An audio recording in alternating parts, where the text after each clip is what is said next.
staffnya udah.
Yang mohon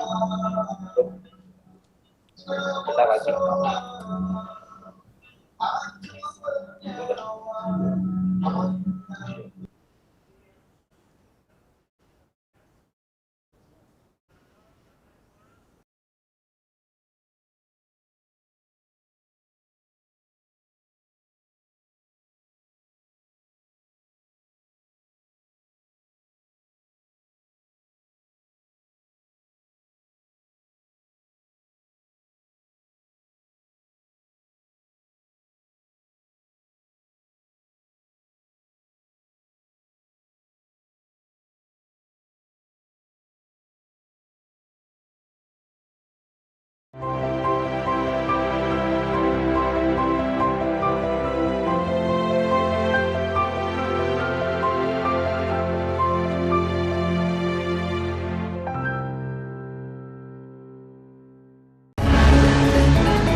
Advise your attentions. Global Arts Creativity Conference, Bali-Bhuwana, Waskita, will be commenced soon. Thank you. His Excellencies, Chairman of the People Consultative Assembly of the Indonesian Republic, Bapak Bambang Susatyo, SA, MBA, the Honorable Director of Indonesian Institute of the Arts Denpasar, Professor Dr. Iwayan Adnyana, SSN, MSN, distinguished all the invited speakers, Dr. M. Fajrul Rahman, Anak Agung Gederai, Dr. S.T. Sunardi, Dr. Carmencita Palermo, all the paper presenters, the invitees, ladies and gentlemen. Good morning and welcome to the Global Arts Creativity Conference, Bali-Bhuwana, Waskita, for today, on Tuesday, September 28, 2021, which is held virtually and live from Film and Television Studio of ISI Denpasar. And for the first agenda, ladies and gentlemen, National Anthem, Indonesia Raya. All rise.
Have a seat.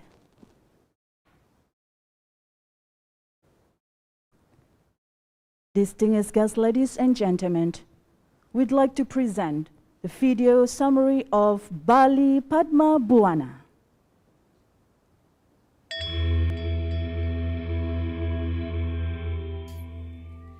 The Indonesian Institute of the Arts Denpasar in Bali, Indonesia, with its new motto, Global Bali Arts and Creativity Center Hub, is proposing an event called Bali-Bhuwana.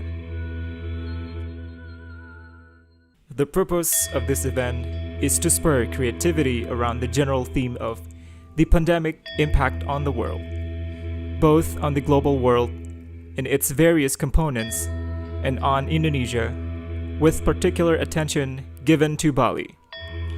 We expect to receive submissions from artists, students, academics, and other stakeholders regarding the way nature, health, economy, and culture are all impacted by the pandemic.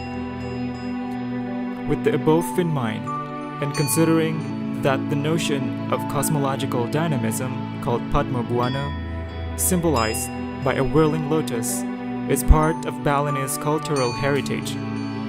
The event aims at turning Bali into an actor of the international discourse about the relations between humans and their environment.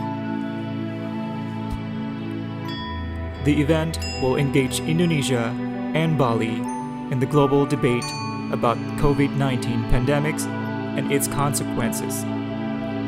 More concretely, it aims at establishing and reinforcing networks between students, academics, and other stakeholders in the field of the arts, as well as promoting multidisciplinary creativity with the broadest possible cultural scope, and finally, at documenting maestros' artworks and techniques.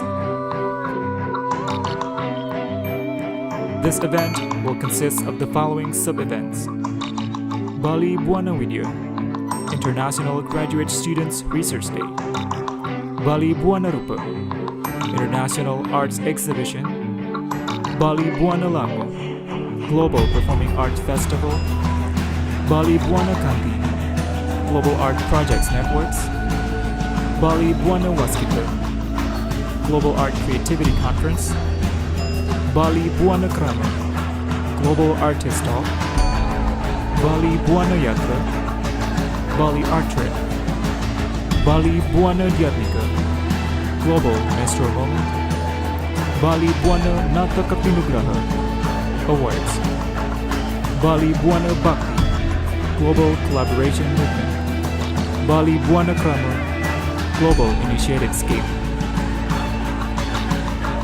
Bali-Bhuwana can be construed as a proposal addressed from Bali to the world that takes into account the cultural experience of the island in keeping an harmonious balance between humans and nature. Isn't it the time for all traditional cultures to submit ideas on how to manage our common world?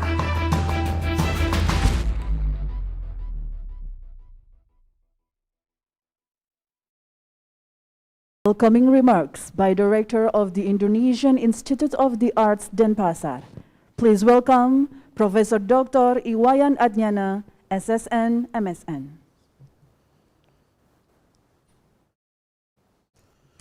Om Swastiastu.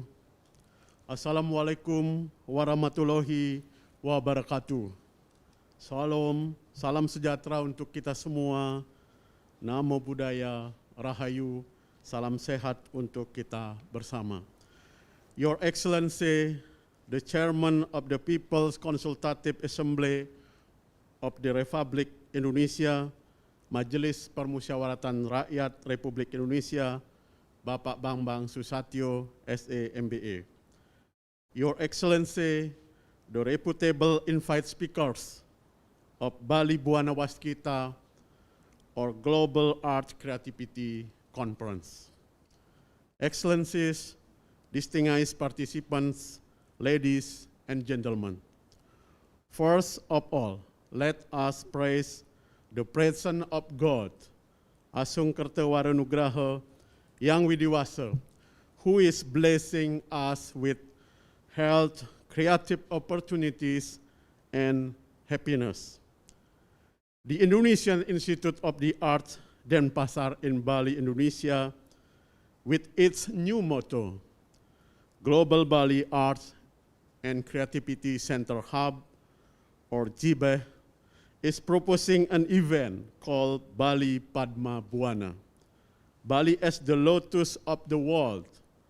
In relation to this, Indonesian Institute of the Arts Denpasar is organizing an international conference called Bali-Bhuwana Waskita, which will be held beginning today, September 28 until September 30, 2021, both online and offline.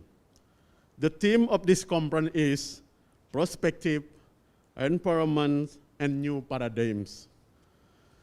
This event aims to establishing fora where new, creative, and challenging ideas in the field of art and culture shall be exchanged and debated with an emphasis on cross-culture and interdisciplinary approaches.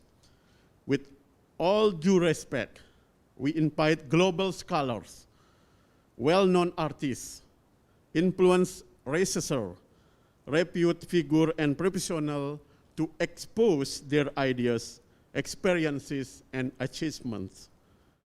These days, we are all facing the same fear and the same unexpected challenge: how to deal with COVID-19, a global pandemic worse than Gering Agung in Bali.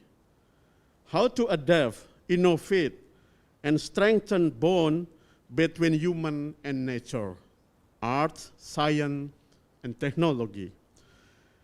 This is the challenge we are faced with that this event attempt to answer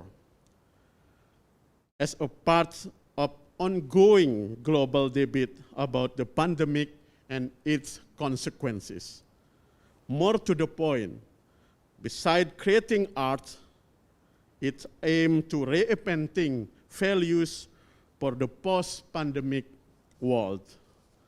Today, as we are gathered here around knowledge, experience, and academic sharing, I express my sincere gratitude to the Chairman of the People Consultative Assembly of the Indonesia Republic, Bapak Bambang Susatyo, SA, MBA, as the keynote speakers, as well as the invite speakers, Dr. M. Fajrul Rahman, Indonesian President Spokesperson, Mr. Ana Agung Gede Rai, founder of Agung Rai Museum of Arts, Ubud, Bali, Indonesia, Dr. S.T. Sunardi, scholar and lecturer of Sanadharma University, Yogyakarta, Indonesia, Dr. Carmen Cita Palermo, scholar, performing artist, and public program officer, the Queen Victoria Museum and Art Gallery, Tasmania, the reviewers, and all the presenters, for your willingness to share your valuable thoughts. I believe you will contribute new perspectives, especially regarding to development in art and culture in beyond Bali. I have the pleasure to announce you now that Bali-Bhuwana Waskita will be held on a year's basis.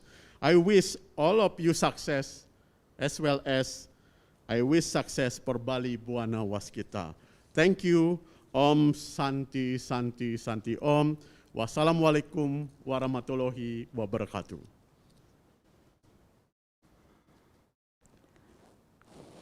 Distinguished guests, ladies and gentlemen, we would like to invite our keynote speaker of Global Arts Creativity Conference, Bali-Bhuwana Waskita, the chairman of the People's Consultative Assembly of the Indonesian Republic, Bapak Bambang Susatyo, SA, MBA. Bambang Susatyo, SA, MBA, as the chairman of the People's Consultative Assembly of the Indonesian Republic, Majelis Permusyawaratan Rakyat Republik Indonesia, and had previously been the chairman of the People's Representative Council, Dewan Perwakilan Rakyat Republik Indonesia. Personally, beside being a politician, he is also a businessman and arts lover who appreciate the diversity of the Indonesian arts and culture. Ladies and gentlemen, please welcome Bapak Bambang Susatyo, SA, MBA. The time is yours. Yes. Om Swastiastu. Assalamualaikum warahmatullahi wabarakatuh. Selamat pagi, salam sejahtera untuk kita semua. Shalom, namo buddhaya, salam kebajikan, rahayu. Yang saya hormati Rektor Institut Seni Indonesia, Denpasar, Profesor Dr. Iwayan Kun Andiana, Sarjana Seni. Para narasumber yang hadir pada hari ini, Dr. M. Fajrul Rahman, sahabat saya, juru bicara Presiden Republik Indonesia, Anak Agung Gede Rai, pendiri Agung Rai Museum of Art, Dr. S.T. Sunardi dari Universitas Sanata Dharma, Yogyakarta, Dr. Carmen Cita Palermo dari Queen Victoria Museum and Art Gallery, Australia. Para peserta konferensi yang saya hormati, segala puji syukur dari Allah Subhanahu wa Ta'ala kita panjatkan karena atas rahmat dan karunia-Nya kita masih diberikan nikmat kesehatan di tengah suasana pandemi COVID-19 dan dapat mengikuti konferensi internasional bertajuk Bali-Bhuwana Waskita dalam rangkaian agenda Festival Bali Padma Bhuwana yang diselenggarakan oleh Institut Seni Indonesia Denpasar dengan mengangkat tema yang sangat menarik, perspektif, environment, new paradigm. Tentunya menjadi harapan kita bersama bahwa meskipun konferensi ini diselenggarakan secara virtual, tidak akan mengurangi makna kebersamaan di antara kita dan tidak akan menyurutkan semangat kita untuk menghimpun berbagai arus pemikiran yang akan dibangun, yang akan membangun perspektif dan pemaknaan kita dalam mengapresiasi seni dan budaya. Hadirin yang saya hormati, bangsa Indonesia adalah bangsa yang besar karena memiliki kekayaan ragam budaya, di mana karya seni dan budaya dari berbagai daerah akan sering dipertemukan dalam berbagai media, melalui berbagai interaksi dan dialektika.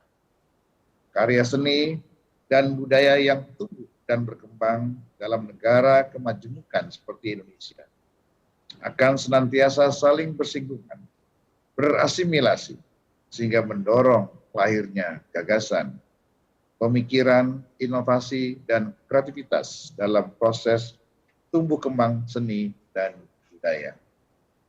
Kita memang beruntung jadi bagian dari bangsa yang kaya akan ragam budaya.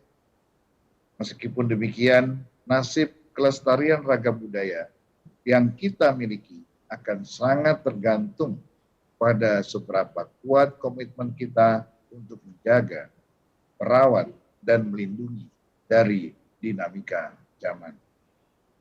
Komitmen inilah yang harus kita rawat dan kita segarkan kembali melalui forum-forum diskusi, di mana seni dan budaya menjadi diskursus yang menarik untuk diperbincangkan. Dalam konsepsi ini, saya sangat mengapresiasi penyelenggaraan konferensi internasional oleh Institut Seni Indonesia Denpasar pada hari ini. Konferensi ini akan menjadi mimbar ilmiah untuk memfasilitasi bertemunya berbagai pandangan dan pemikiran di bidang seni dan kebudayaan, dan menjadi forum bagi dialektika peradaban dari lintas keilmuan, lintas budaya, dan lintas teritorial. Konferensi ini juga akan menyediakan bahan rujukan sebagai jawaban atas tanda petik sepinya diskursus kebudayaan dari ruang publik, serta menggugah kepedulian dan kepekaan kita untuk menjaga dan melestarikan seni budaya kita. Hadirin yang saya hormati, seiring laju peradaban dan di tengah hiruk-pikuk modernisasi dan derasnya arus globalisasi, upaya untuk melestarikan seni dan budaya akan dihadapkan pada makin kompleks dan beragamnya tantangan dan persaingan global. Agar seni dan budaya bangsa tidak menguap dan terkilas oleh laju peradaban, ia harus menjadi legasi yang diwariskan khususnya kepada generasi muda bangsa yang saat ini tengah menghadapi arus global yang sangat besar.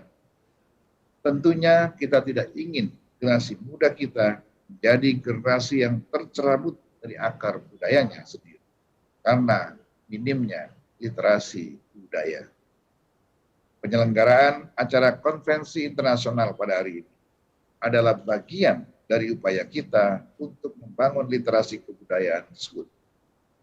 Penting kita sadari bersama bahwa diperlukan komitmen dari segenap pemangku kepentingan, khususnya dalam membangkitkan minat generasi muda bangsa untuk menggali, mempelajari, dan mengapresiasi budaya bangsa sebagai bagian dari upaya membangun ketahanan budaya bangsa. Pentingnya ketahanan budaya bangsa dan memajukan kebudayaan ini memiliki dasar pijakan yang sangat kuat karena diatur dalam ketentuan Undang-Undang Dasar Negara Republik Indonesia tahun 1945, di mana pada pasal 32 ayat 1 dinyatakan negara memajukan kebudayaan nasional Indonesia di tengah peradaban dunia dengan menjamin kebebasan masyarakat dalam memelihara dan mengembangkan nilai-nilai budayanya. Ketentuan tersebut tercermin dari pengakuan adanya dua sisi peran penting kebudayaan, yaitu dalam membentuk jati diri bangsa dan dalam menyikapi modernitas dan laju peradaban zaman. Untuk memastikan kehadiran negara dalam menjalankan mandat konstitusi dalam bidang kebudayaan tersebut, telah diterbitkan Undang-Undang Nomor 5 Tahun 2017 tentang pemajuan kebudayaan yang dimaknai sebagai serangkaian upaya yang bertujuan untuk meningkatkan ketahanan budaya dan kontribusi budaya Indonesia di tengah peradaban dunia. Kemajuan kebudayaan dilakukan dengan melakukan perlindungan, pengembangan, dan pemanfaatan objek kemajuan kebudayaan serta melakukan pembinaan terhadap sumber daya manusia kebudayaan. Dalam konteks kebudayaan ini, globalisasi seharusnya tidak semata-mata dipandang sebagai ancaman, melainkan justru harus kita manfaatkan sebagai peluang bagi budaya Indonesia untuk dapat memberi kontribusi terhadap pembentukan peradaban dunia. Hadirin Pak Rektor yang saya hormati, merujuk pada tema dasar dan besar yang diangkat pada konferensi internasional pada hari ini, yaitu perspektif environment, new paradigm, menyadarkan kita semua bahwa seni dan budaya memiliki aspek multidimensional. Seni dan budaya tidak pernah berdiri sendiri, melainkan akan selalu terhubung pada kondisi lingkungan, referensi sosial, serta berbagai paradigma yang merepresentasikan perkembangan zaman. Seni dan budaya akan selalu menawarkan peluang-peluang pada berbagai sektor kehidupan yang dapat kita gali dan kita kembangkan dengan gaya kreasi dan inovasi. Seni dan budaya akan senantiasa terikat pada kondisi lingkungan sosial di sekitarnya. Seni dan budaya juga akan menangkap fenomena pergeseran paradigma yang terjadi dalam kehidupan masyarakat, bangsa, dan negara.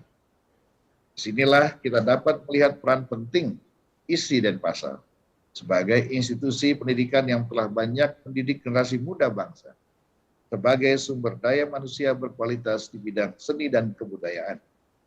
Dalam usianya yang ke-18 tahun, ISI Denpasar telah banyak berkiprah dalam meneguhkan orientasi pembelajaran berbasis kemajuan tradisi serta nilai-nilai kearifan lokal. ISI Denpasar juga tetap konsisten memperjuangkan pemikiran bahwa pembelajaran seni dan budaya adalah implementasi kewajiban.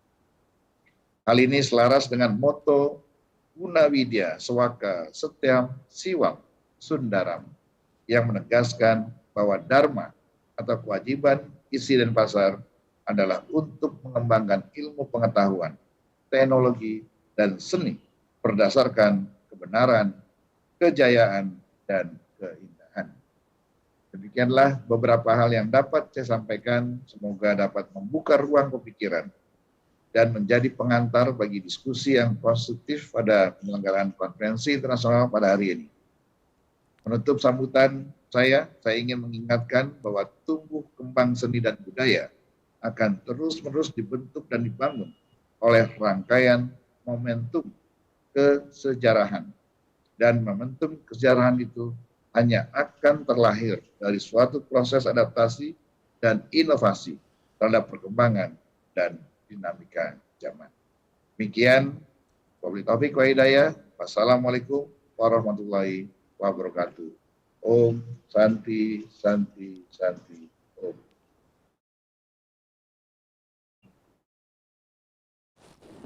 Baik, terima kasih kepada Bapak Bambang Susatyo SA MBA. Thank you for the informative presentations. And we can conclude that the international conference organized to develop cultural literacy, the importance of maintaining cultural resilience and cultural development has indeed strong foundation as it is regulated in the provisions of the 1945 constitutions of the Republic of Indonesia. ISI Denpasar has also consistently put forward the idea that art and culture learning is a part of the implementation's obligations. And this is in line with the motto, Guna Widya Sewaka Siwam Sundaram. Distinguished guests, ladies and gentlemen, coming up next, panel of invited speakers, which will be guided by our moderator for the first sessions for this conference for today, Bunyoman Dewi Febriani, PhD. The time is yours. Thank you, Ms. Dewi. The Honorable Director of ISI Denpasar, and the Honorable one of the invited speaker, Bapak Ana Agung Gederai, distinguished guests, participants, ladies and gentlemen. Before we continue to the next agenda, allow me to inform you that we will have question and answer at the end of the panel, and please kindly drop your question at the chatting column. The presentation panel will have 4 invited speakers, and the first speaker is Dr. M. Fajrul Rahman. He is an Indonesian President spokesperson, Staf Khusus Presiden Republik Indonesia Bidang Komunikasi. He will be an ambassador of Republic of Indonesia for Kazakhstan and the Republic of Tajikistan. Dr. Rahman is an activist of human rights democracy, Madani society, pluralism of Indonesia, and art enthusiast. And today, Bapak Fajrul Rahman will present his paper entitled Disruption of Communication, Do We Have a New Global Culture? Kepada yang terhormat, the Honorable Dr. M. Fajrul Rahman, the time is yours. Thank you very much. Good morning, all ladies and gentlemen. The title of my presentation, my paper is Disruption of Communication. Do we have a new global culture? Searching for a new paradigm for our culture.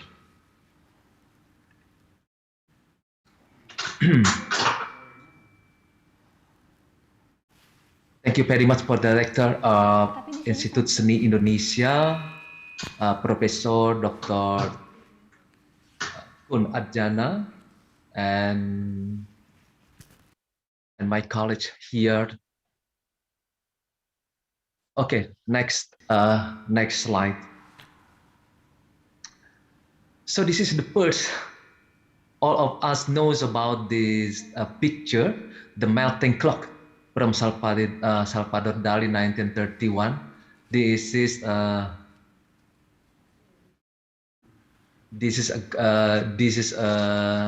what is it? The famous picture from Salvador Dali, and the inspiration of this paper is coming from this picture. Next,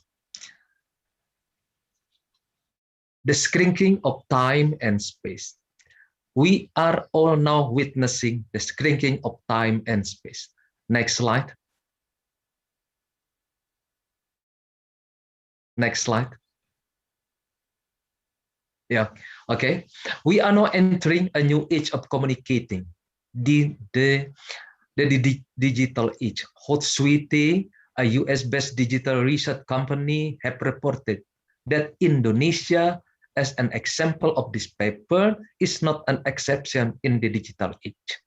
They reported that as per January 2020, the number of internet users on any device in Indonesia is reaching 175.4 million people, accounted for 64% of the total population.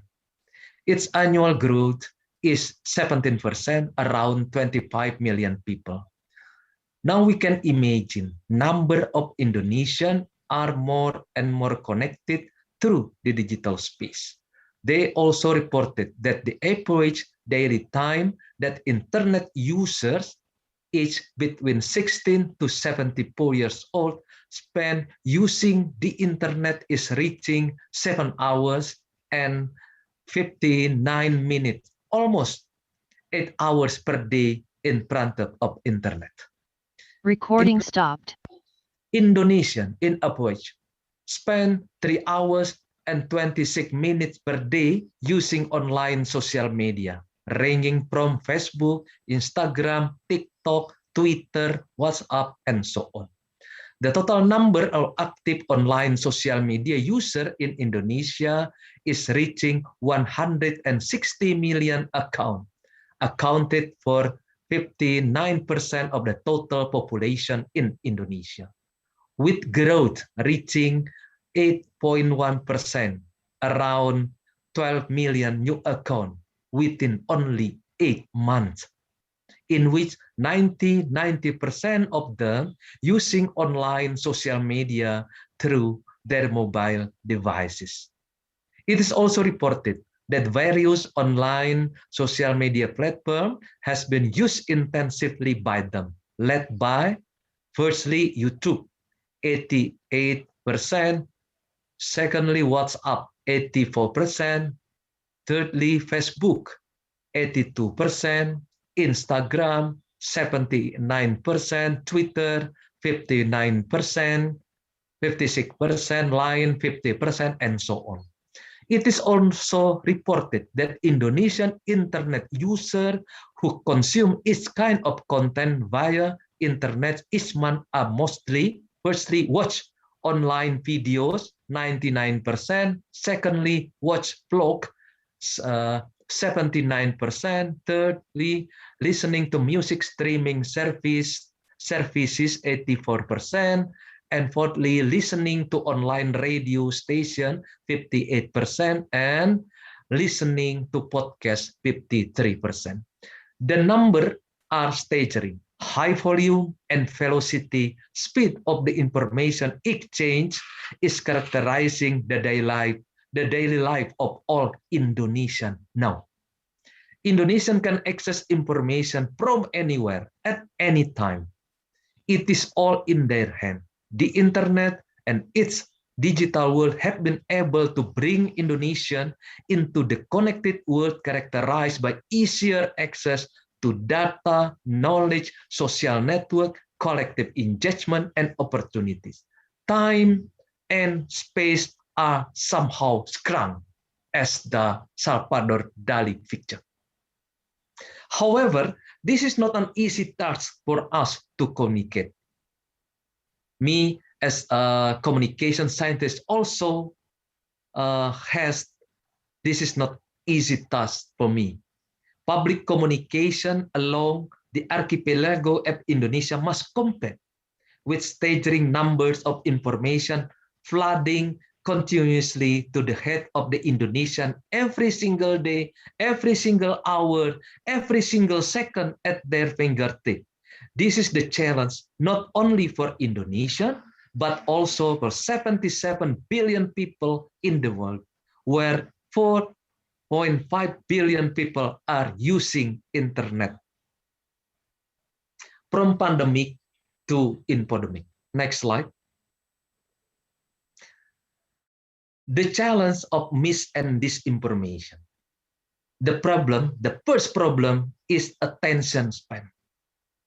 A study carried out by researchers at Technical University of Denmark has been published in Nature Communication Journal, stating that abundance of information narrows our collective attention span.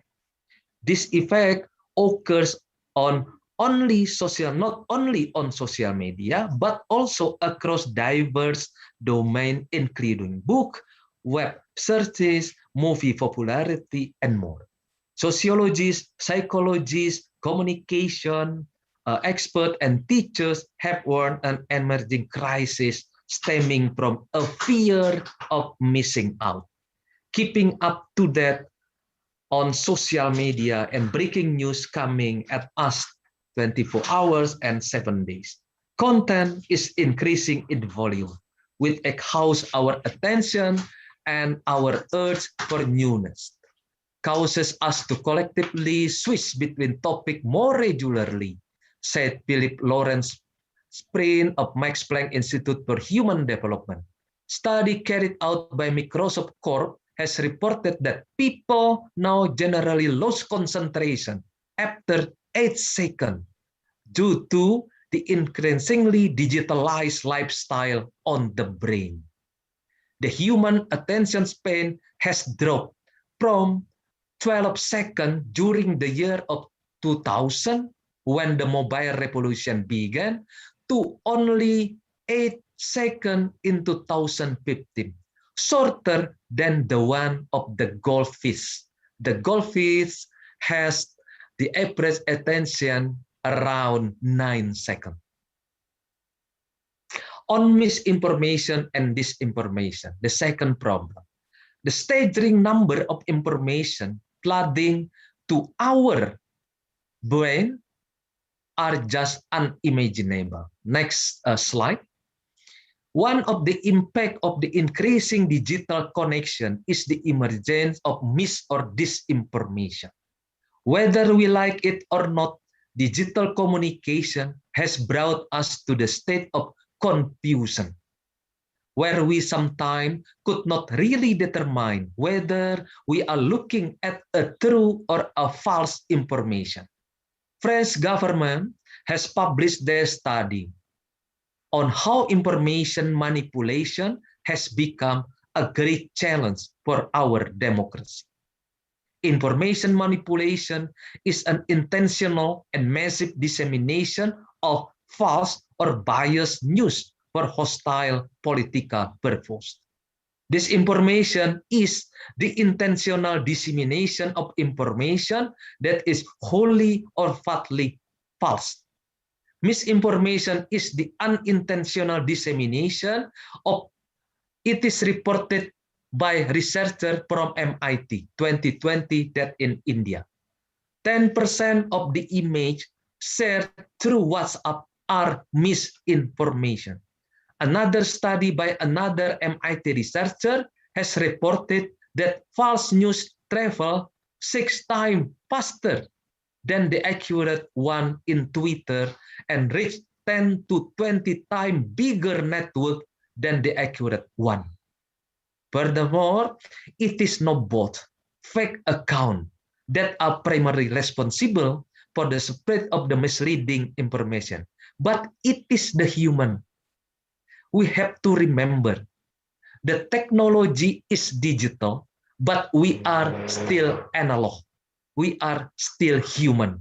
So we have the feeling, we have emotion. So it is not both fake accounts that are primarily responsible for the spread of misleading information, but it is the human. Manipulated information has been characterizing our 21st century daily life. And this is the challenge for our public communication across the archipelago. Some of communication scientists, my colleagues, call it post-truth paradigm. Next slide. So this is our question is, are this a new paradigm like Kun Cycle said to us? Okay, from pandemic to infodemic. One of the buzzwords emerging in the year of 2020 is infodemic, a global epidemic of misinformation. Do we call it a model drip? Do we call it against a normal science or our normal understanding about our culture? That is the question. A global epidemic of information spreading rapidly through social media platforms and other outlets. This word was born in the context of ongoing pandemic we are all facing today, the COVID-19 pandemic. WHO has declared we are not just fighting an epidemic, we are fighting an infodemic. Infodemic is not only a phenomenon related to the COVID-19 pandemic, infodemic is a phenomenon aroused across themes and issues. Infodemic is a global phenomenon that is and will be happening continuously as digital connectivity increases.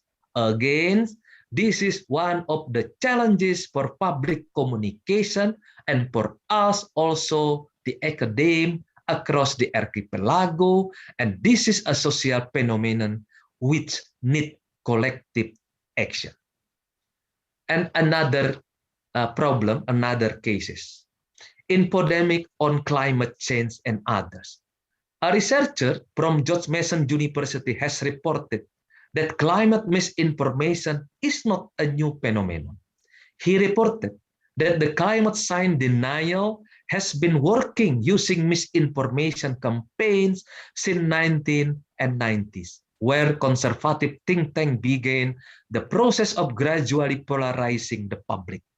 Contrarian rejecting the scientific consensus on climate change have branded themselves as skeptic, a misleading label, as genuine skepticism will adopt an evident approach. Science denial is on the relative increase now. So the misinformation, disinformation, the infodemic, the science denial is relative increase now in our life, in our culture.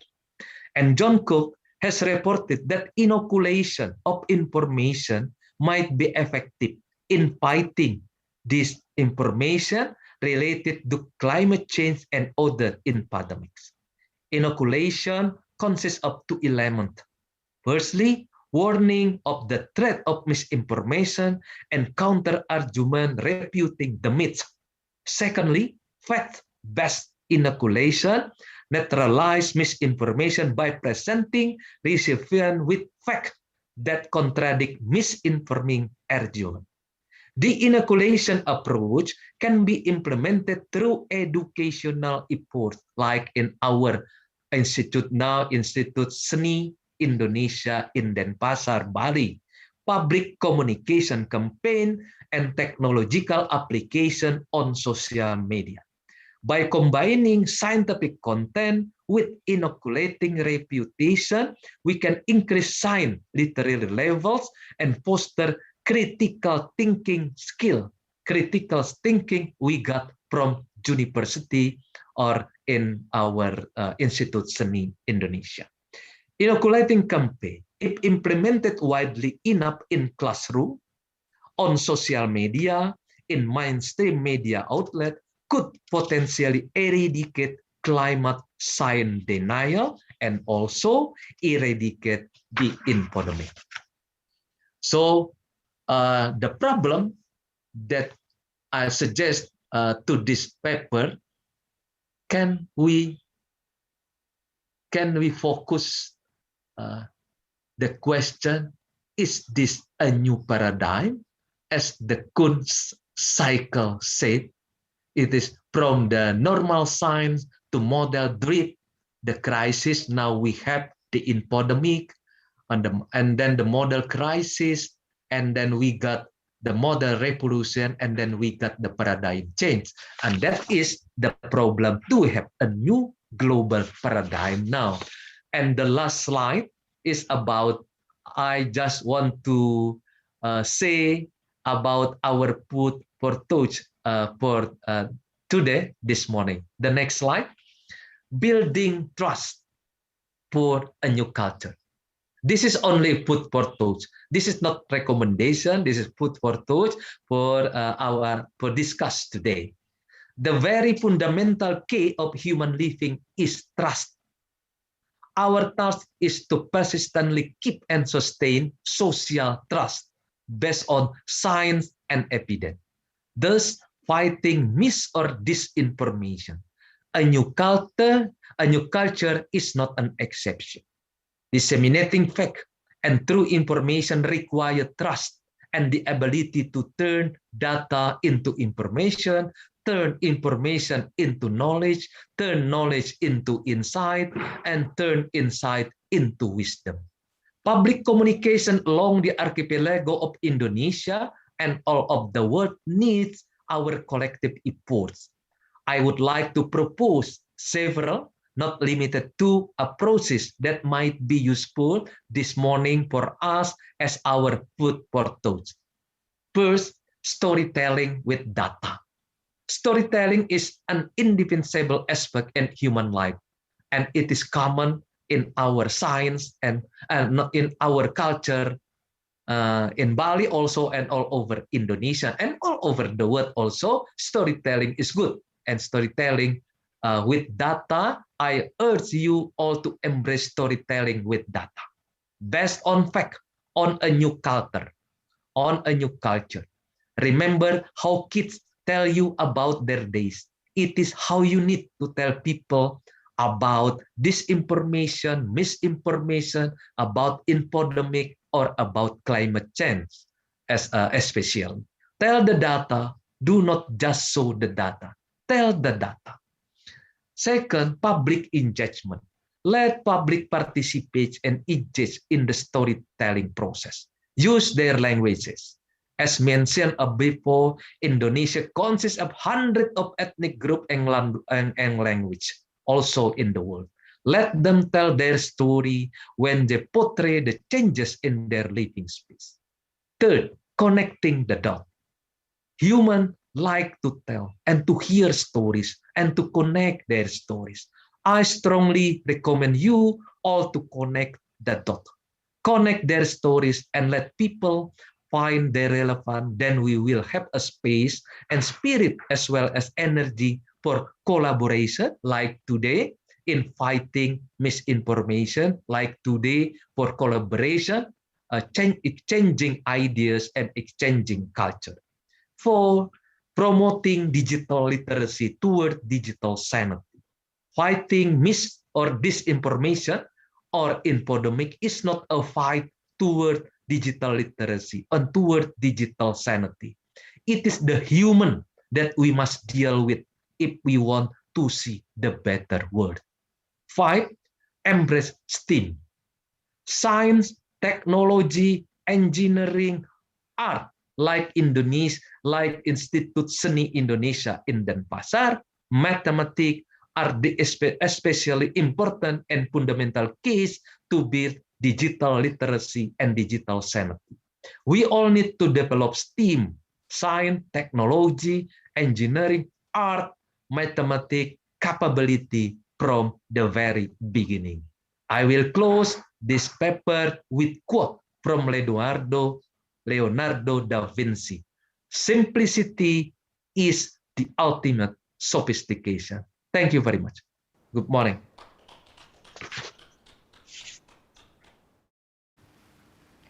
Thank you, Bapak Dr. Fajrul Rahman, for the valuable thoughts on the presentation. Next, we are continue to the next second speaker, Bapak Ana Agung Gederai. He is a founder of Agung Rai Museum at Art, Ubud, Bali, Indonesia. He established the museum on a new paradigm called the Living Museum. Its concept involves combining the numerous art masterpiece collections, natural environment origin, preservation of cultural activities, and ongoing art appreciation. Bapak Agung Rai, together with his spouse, Mrs. Agung Rai Suartini, also developed their museum with the aim to bringing Indonesian art to the world. They also share their vision and paradigm to many important persons who visited the museum on event or state visit, such as the Peace Nobel winners Bishop Desmond Tutu, the 4th President of Republic of Indonesia Abdurrahman Wahid, the 44th President of US Barack Obama, the NASA's 5th astronaut Edgar Mitchell, and international musician Jimmy Curtis and Mick Jagger. Today, Bapak Ana Agung Gederai will present his paper entitled A Living Museum. The Honorable Bapak Ana Agung Gederai, the time is yours. Thank you very much. Thank you. Thank you very much, audience, the audience and participant. I'm here, I'm blessed, and it is my privilege to sharing with the attention and audience about my dreams, about my ideas with my wife. We both art lovers, and how to make the dreams come true. And I love art. We collecting art from early age, and also we think about how to house it, my collection. So I was thinking about to not just a museum, but it is a living museum with new ideas or new paradigm. With this contents of the properties, it's more than 75,000 meters square. And we are actually in Ubud, but it's exactly the triangle of the Ubud is supported by 3 villages, which is Mas, Pliatan, and Padang Tegal is part of the Ubud. So let me share how we beginning with the special ritual, the groundbreaking, what was conducted by very highly priest in Ubud. Can you show me the presentation? And also, previously, it was in 1974, there were state visiting by the Queens of England, Queen Elizabeth, who visited our village. She walked from village to village and from home to home to visit the artists. It almost now nobody heard about. This is a really a state visiting. It's so important for us to know that why she chose Ubud as a state visiting in 1974. There were no electricity, no road, and she walked from house to house to meet the artists. And second, and this is how we having the special groundbreaking ritual with the highly priest, and my mom is also present there, myself and my daughters, and also my relative. But sorry, my mom is passed away after 10 years after those groundbreaking. She missed the reality. Second. The next, yeah, we are. So this is the construction almost ready and visited by Governor of Bali, the Bagus Oker. Next. And this is part of the facility of the museum. We also build, it's part of the infrastructure, the artist residence or resort, and also like a kind of artist residence. And I think it's important to invite the artists and to live and experiencing the Ubud areas. In 1995, we organized, I worked with Linda Garland, the fourth of the Bamboo Conference. It was opened by the former Minister of Tourism, Mr. Job Afe. And finally, the dream is come true. Here we are. The highlight where Minister of Education and Culture, Mr. Wadi Manjonegoro, who kindly inaugurated the museum. It's open for public.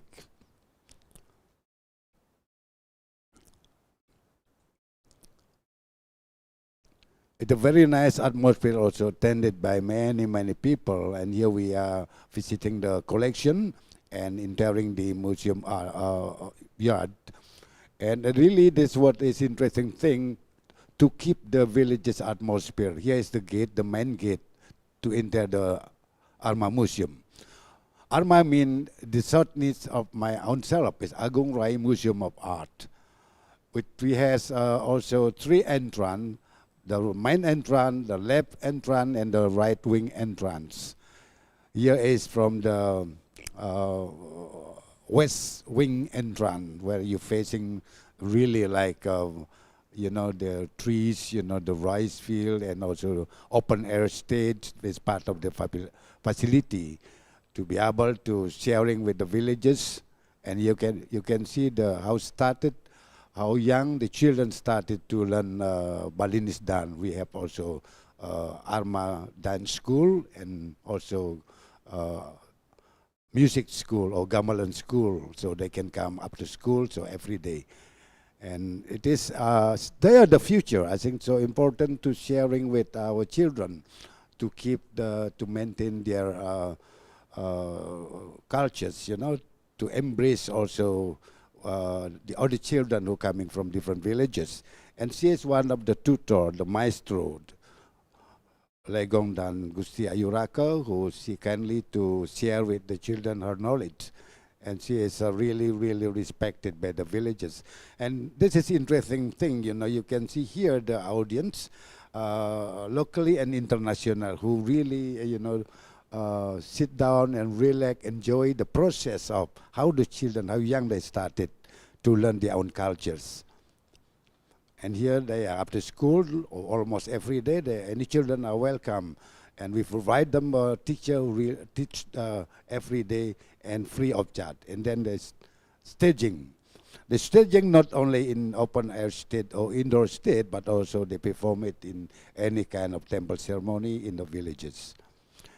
and it's important, I think, to bring them back to their own village and performing there. And here we are. We also organize international event, global healing, also attended by Bishop Desmond Tutu and many important people in the world, as well as our former president, Gus Dur. It's interesting thing, you know, Gus Dur and Desmond Tutu who can sit together, and how intimate they are. Desmond Tutu with the Balinese culture. I took them around the villages to experiencing the golden hours, and this is very important moment, you know, as well as Mr. Atlantic also present, and I myself. So, and this is in the way to recovery after bomb blasted, you know, to bringing visitor back to Bali. And also the 100 days on duty, Bapak Susilo, the president of Indonesia, with the Minister of Tourism, Pak Wajek, also visiting our museum. And this is quite an interesting thing, you know, because this is what we miss it. I think the government should listen, you know, to support, to motivate it, the locally artists who, you know, or the villages to keep their own creativities. And here we are, we're showing Mr. Obama, the former president of United States, and his wife, his children, to showing them around and surround Arma, and even we go to temple, and you could see the real living tradition there. See, walked from village to villages. It's very, see, they're very interested. They love the cultures here. It's so distinct, and they enjoy it. Look at, they want it, you know, to have photo together with the head of the temple and myself, my wife, and the children. It's really mean how much they appreciated our cultures, our, you know, our living tradition, and also the concept of Arma, which is not just a museum, but it's a living museum. Okay. And also we have event like international event annually, you know, like a Bali Spirit, we collaboration with our friends. And also we have the jazz festival, indigenous festival. There's something annually, very important to bringing all the tourists or visitors and to experiencing the spirit of Bali. And also Ubud is the culture center. It's not only you know, artists or local painters or artists, but also there are national and international society there. It is really reflected the global society. And also we have the Asia Art Exchange Exhibition. We also organize exchange exhibition to bridge the, you know, national, local, national, and international. We have to do it, you know, to create Friends of Arma, also exchange program. And like we also exhibited American very spiritual man, Sri Chinmui's art exhibition in Arma, attended by almost 600 people from all over the world. And look at that, you know, it's not only the art exhibition of his own artwork, but also there are some meditation or spiritual. It's fantastic atmosphere, and it is reflected, you know, about the peace, to promote it, the world peace. A recent art exhibition, Bali Hulu Pulu. Oh, here we are. This is quite very distinct. I love it. This is really, you know, a fantastic exhibition. You know, Hulu Pulu. Actually, we work with the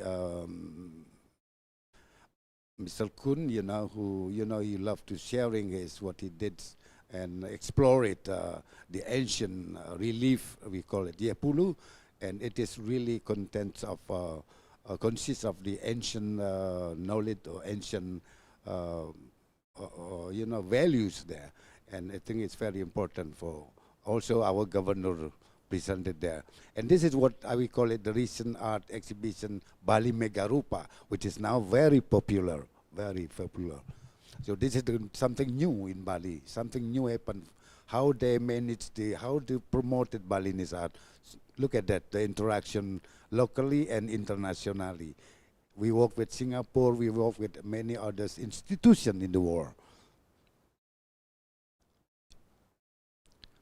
And look at that. This is what I always said. The interaction between the visitor and local people. This is what interesting. It's memorable. They wouldn't forget about this kind of event or what they're experiencing in Bali, particularly in Arma. It's so fascinating, you know, and they will never forget about this. And this is they always promote it and promote it, spread it all through his friend, the family, something like that.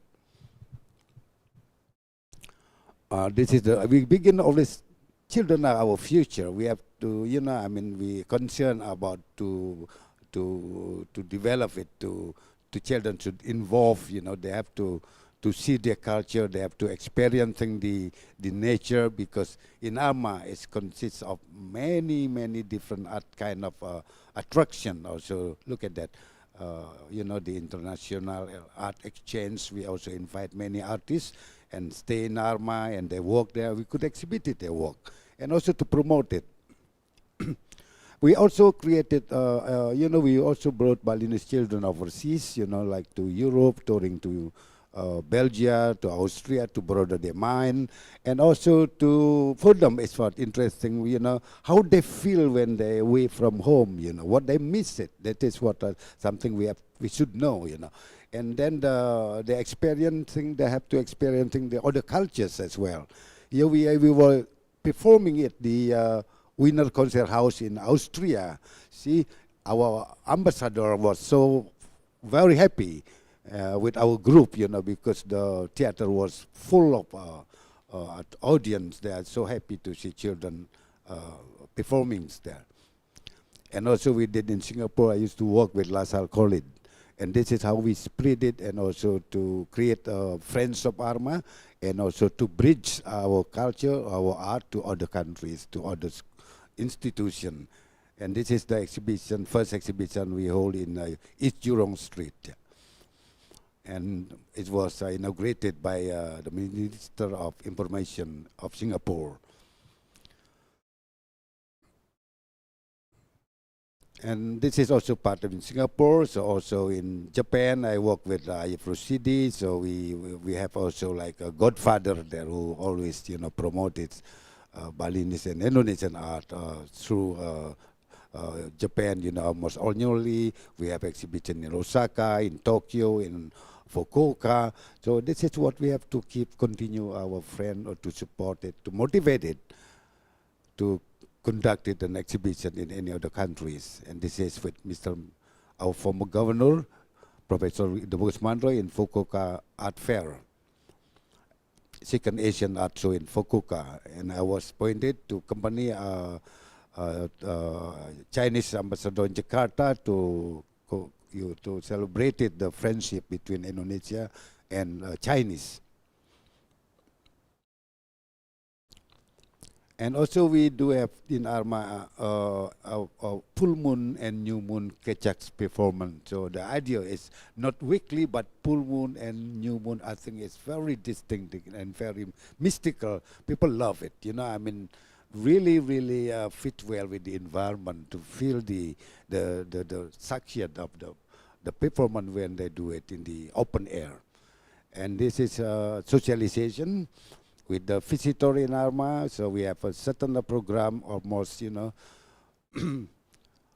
every month or annually, you know. Also you can see here indoor socialization, also meeting, something like activities. So the museum is really, as I mentioned earlier, it's a living. It's not just a museum, but it is a living museum. It's integrated. This is it's part of the how we you know, to host our audience of visitor, and also when there are a group of people, of course they can they have a meeting, the conference, and also this is something it's so, this is Bali way. This is really, it's so intimate, very intimate, and people love it, this kind of atmosphere. And workshop, we also have organized a workshop with Australian, with China, with Japan, Singapore. This is kind of thing I think it's important to share with the, look at that, you know, the situation, or you know, really, you know, in the east wing of Arma. This is really close to nature, close by the river, and also there are still rice field there. So this is what we consider it. It's a new paradigm, a new model of museum, and still keeping the atmosphere of the villages. And this is, we also provide part of the facilitation, the coffee shop. So we also sometimes have to educate the viewer. It's not that easy, you know. The need, you know, sometimes we educate them how to viewing Balinese art. It's not that easy, you know. It really takes time. I have to have time to educate, to share with the visitor, and then we just spread it by themselves. And here now we are also bringing local people, not only visitor. Locally people is so important, as I said earlier. They are the future. They have to see their culture. They have to appreciate how rich their culture is. And this is part of the character building. And this is what we miss it almost, you know, nowadays. But I think this is important to work together with the school, with the children in the villages, and we also provide them a teacher. Here they're viewing the modern art.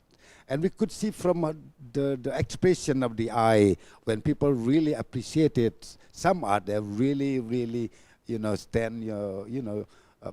admire it. You know, I mean, this is how they could sit down and stand up and sit and then go out and come back again.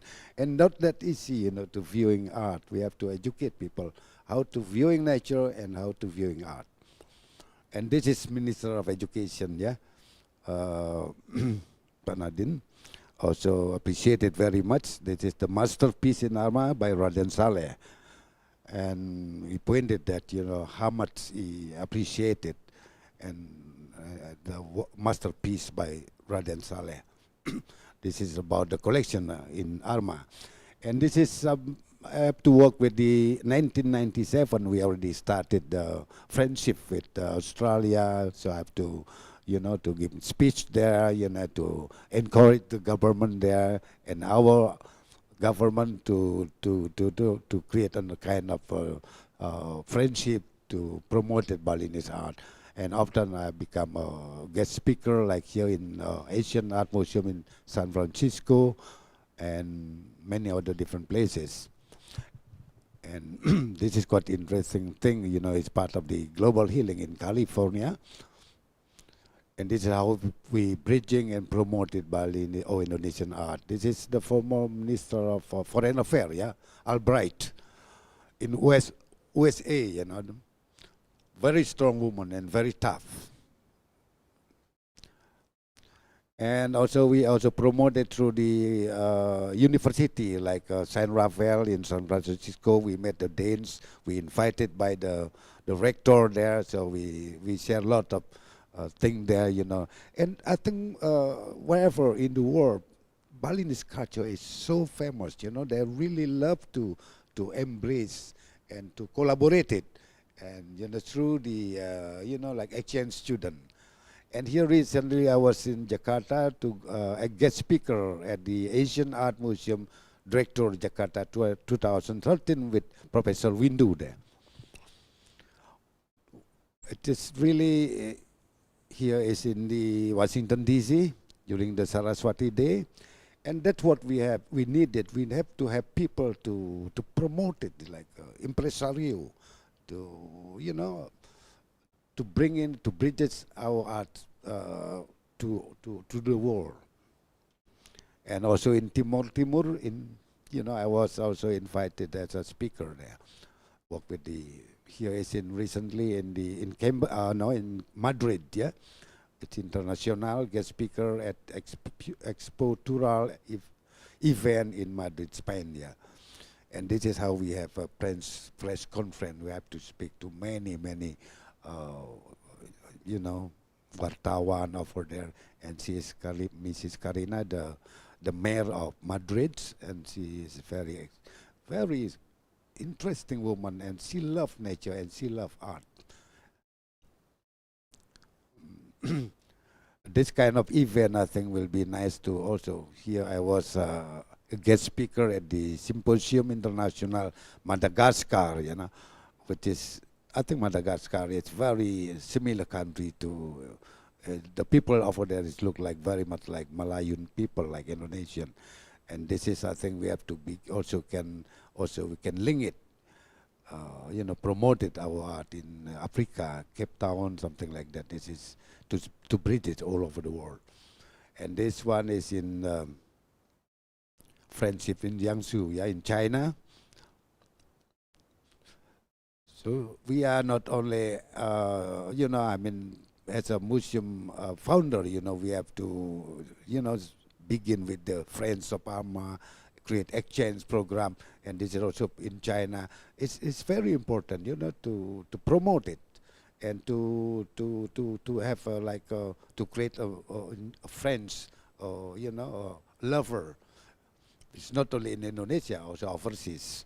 And also in China in 2019, Bosnia recently, we went to university, and some people, they know already Bali, they heard Bali or Indonesia, but they never been here. And this is how to stimulate the young generation through the university or high school over there. And they're the future tourists. See, Jimmy Curtis, the big star of Hollywood. And this is, it's amazing. I mean, I took her for golden hours, to showing the real Ubud, not only from the 5-star hotel, but she really have time to experience and to feel the aura of villages. And Mr. Prabowo, Mr. Bibi, also Fuadasan.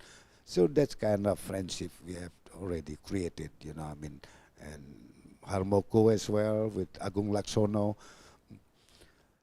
So I think the presence of the important person in Indonesia to visit the museum is very important, not only, and he's the Mokhtar Riyadi on the Lipo, the fathers by the parent of Jim Riyadi. We often have discussion with him, and this kind of friendship, I think, very, very important to create it. We have to be active and also not only sitting at home, but we also have to move and move and move. And here also the ambassador of South Korean, also, because it's so many things that they could see, not only what is inside the box, but outside the box is so important, The flowers, the greenish, the fruit, the people, and this is Bali. This is what we consider it. People are welcome, and they have to experience things, not only about blah blah blah, but also give them opportunity to experience things. And look at that, the surrounding of Arma, and so green, and the rice field is still there. And this is what we, as I said earlier, this is the new paradigm. It's not only about box and collection, but this is how to integrate it, the collection and the people and the landscape.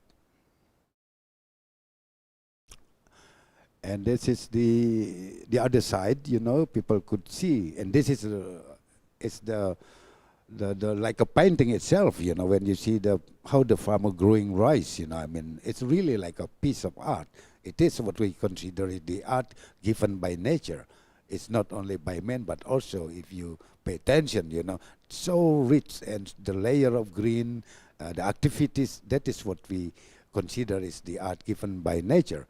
And every corner there are kind of like a coffee shop. People take a breaks and let them to create a kind of sharing the experience. And look at the lotus flowers. Look at how the woman. Look at their head. And this is what I think the European artists will love it. And this is what we consider it. It's identity, character. This is Bali. How they live their life is art. The beauty is there. And this is something new, by our young artists, about the installation. This is something, the new art installation outside Arma, but still part in the open air theater. It's really, I think that's what we could share. And then thank you very much. And this is what we consider a new paradigm, and also it's a living museum. Thank you very much. Thank you so much, Bapak Ana Agung Gederai, for the impressive presentation on Living Museum. Allow me to remind all the participants for the question and answer will be through the chatting column.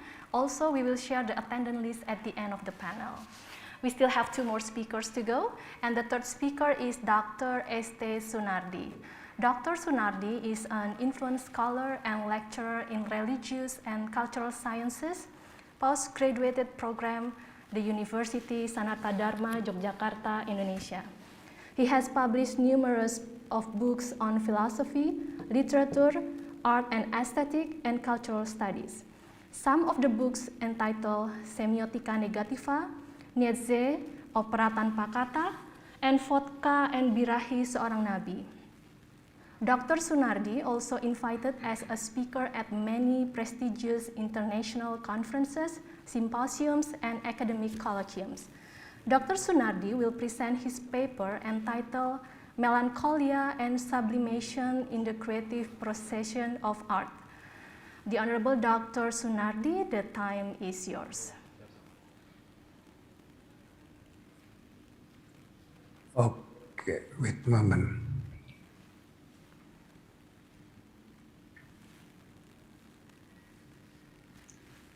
Okay. Okay. Wait a moment.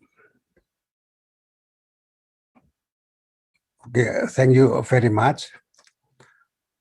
First of all, I would like to thank to ISI Denpasar and especially the rector, Prof.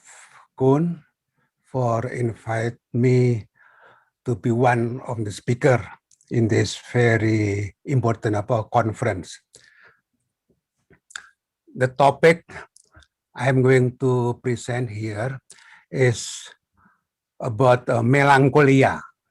Melancholia and the creative process of art. Melancholia is something about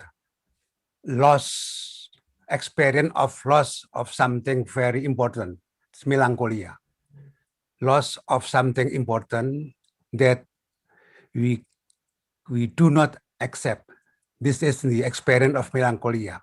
And in this paper, I would like to show what is the relationship between the experience of melancholia and the creative process of art. If we are speaking about melancholia today, I think it is very relevant with our situation, where during the pandemic we have a lot of experience of loss. So that is why in this presentation I would try to connect how can melancholia can be model, can be the inspiration of creative process of art instead of a source of, let us say, a mental disorder. Okay, the study on the work of melancholia and the creative process of art depart from the fact that at times when we experience loss, we accept it on a conscious level, but unconsciously we disavoid. This disavowal of loss has specifically been the object of study in psychoanalytic tradition. This issue is also relevant regarding the question of the creative process of art. So, how can we understand the work of melancholia as a model or inspiration for creative process of art? Now, in order to understand the intensity and the magnitude of the suffering affected by melancholia, I think it is better we explore the aspects or the moments of melancholia. Firstly, is the moment of loss of the object. The moment of loss is related to the moment of someone losing the loved object. The experience of loss becomes melancholia when someone consciously may accept the loss, but unconsciously disavow that loss. The mental feature of melancholia are marked with a disturbance of self-regard and the cessation of interest in the outside world. The second moment, it is called ambivalent conflict. Yeah. The second moment occurs when someone tries to substitute the lost object of love by creating a new one and then incorporating into the self. This new kind of self then becomes the target of love and hate at the same time, because in the self there are two kinds of ego.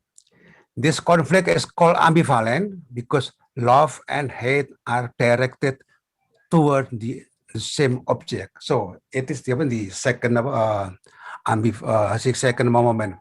And the third one is regression. To restore the damage of self-regard, someone identify not with love object that has been lost, but with the ego, which is called narcissistic identification. So we see here that the effect of the loss of love object in melancholia is so tormenting. The work of melancholia is intended to restore the tormenting self by creating the new love objects. So how can we connect, how can we relate the work of melancholia with creative process? Why the work of melancholia can be in the spirit of creative process? So the task of the work of melancholia is to create meaning amidst the meaninglessness of one life because of loss of love object. In this sense, the work of melancholia is similar with the creative process of art. Yeah, I quote Daniel Leader, and this is where the art becomes so essential, so human, to human society. Works of art, after all, share something simple. They have been made, and made usually out of experience of loss or catastrophe. And here, Daniel Leader proposed the four steps to create the new object in order to become the creative process. So the first steps, if we want to create the new object in the process of creative, we have to introduce a frame. That is a frame that can be written, can be taken as an arena of expression. This is the first step. And secondly, that is not very easy. The one who has lost the object still has to kill the dead. I mean the lost object. We have to kill or to remove the dead or the lost objects that consciously or not may still alive in ourselves. And then the third, we have the creation of new object that serve as other. And finally, the new image can be created as a response to the new object. So this is the four steps that can be the paradigm for the creative process based on the experience of melancholia.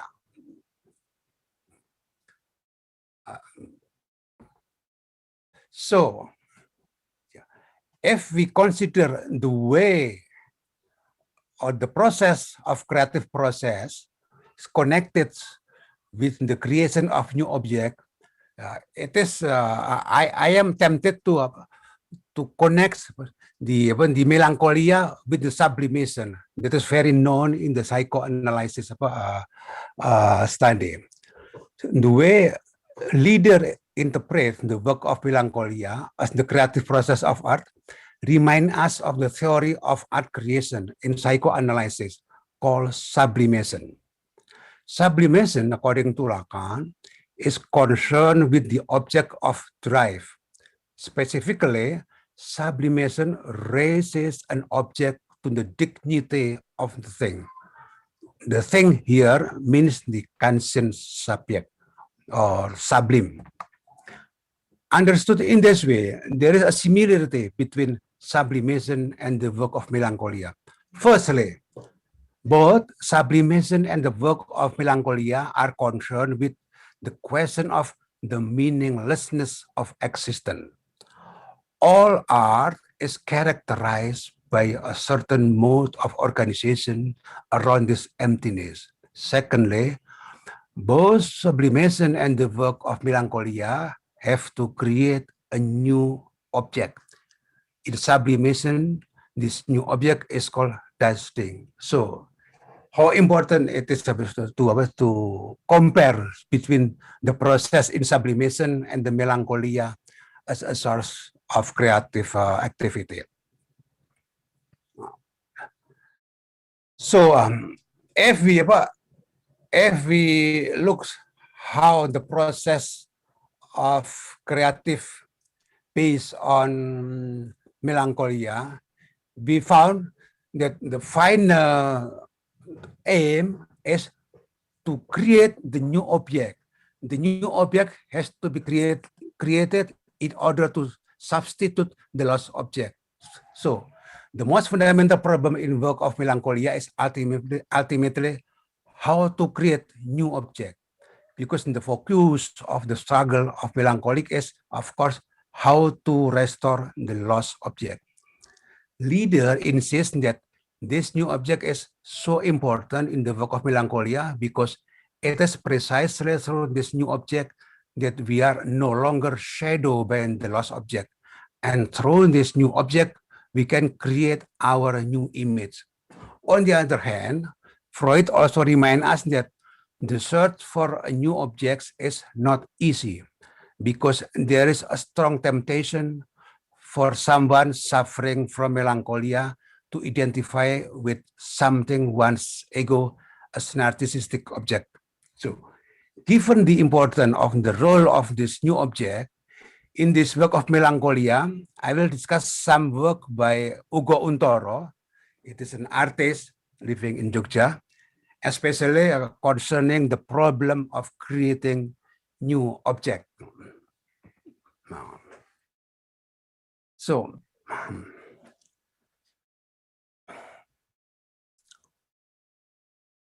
by observing a number of Ugo works, we realize that a new object must first not be measured from the extent to which it has a completely new shape that we may never have seen. The new object must first be able to become a virtual field where we can, using psychoanalytical expression, identify with the outside world. Or, using the delusion language, the creation of new object is nothing but a step of virtualization.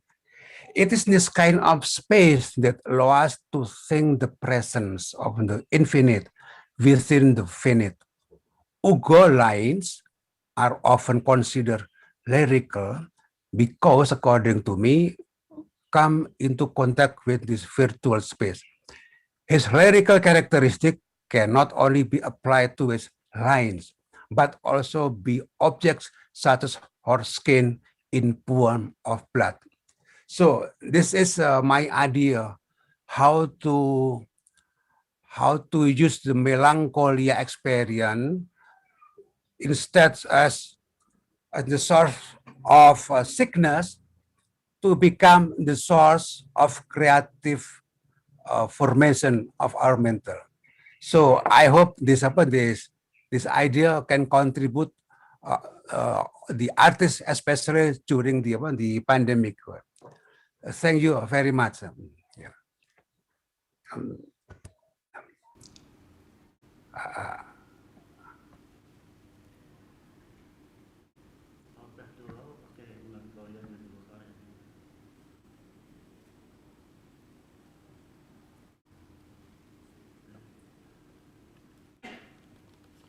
Halo.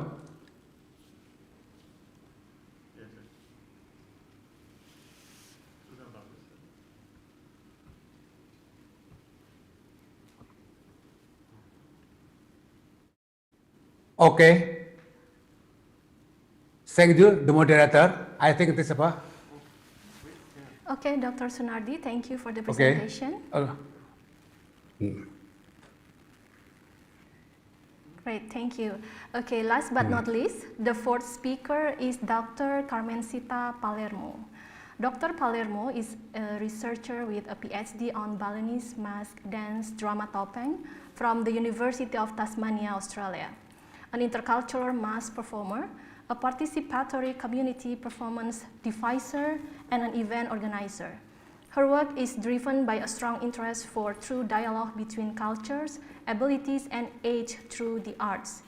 By performing, teaching, and organizing events, she has been facilitating encounters between artists, communities, teachers, and students from different cultural backgrounds in Indonesia, Europe, Brazil, and Australia.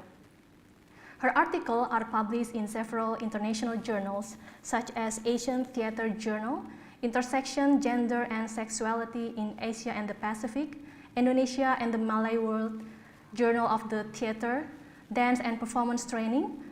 Dr. Palermo currently is the Public Program Officer, the Queen Victoria Museum and Art Gallery, Launceston, Tasmania.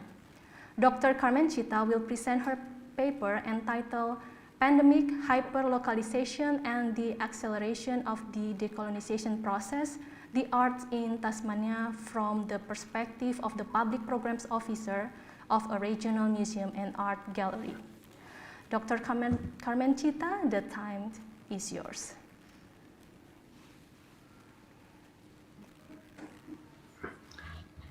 Terima kasih banyak. Ini bisa dengar? Yes, we can listen to your voice very clearly. Terima kasih banyak. Ada video, bisa dimulai langsung. Berutama terima kasih for inviting, terima kasih to EASY and especially Prof. Kun for inviting me to share my experience from Lutruwita, Tasmania. The pristine nature of this island has been the prevalent narrative throughout the years from colonial times to nowadays. Wild, beautiful places that needs to be preserved, that's the idea. But the narrative mostly missed the human factor. The first Tasmanians were completely out of the picture, as well the not so white Anglo immigrants. But in recent years, things have been changing. And this period of pandemic may have accelerated a look inwards. Because of COVID-19, the island state of Tasmania, under there, suffers from isolation from the rest of the world, nothing new. And suffered isolation from Australia as well. Since the travels are very limited on the island, performance and arts festivals are taking place here and there, but with a strong focus on local artists. The truly local is the new trend. You are seeing now. Can you hear the actual sound of the video? You can have a bit of audio.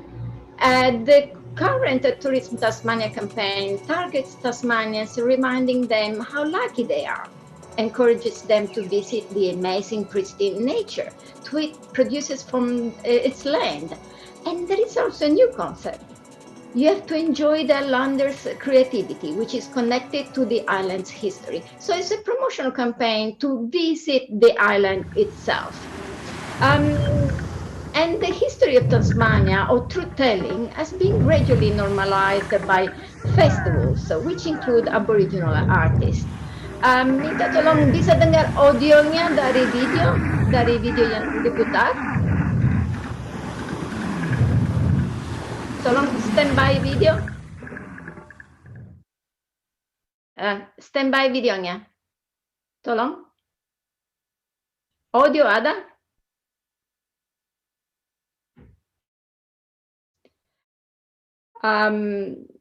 So I was saying that the truth-telling has been gradually normalized during the festivals, and we've just seen the video of a welcome to country that was performed for 10 days on the islands.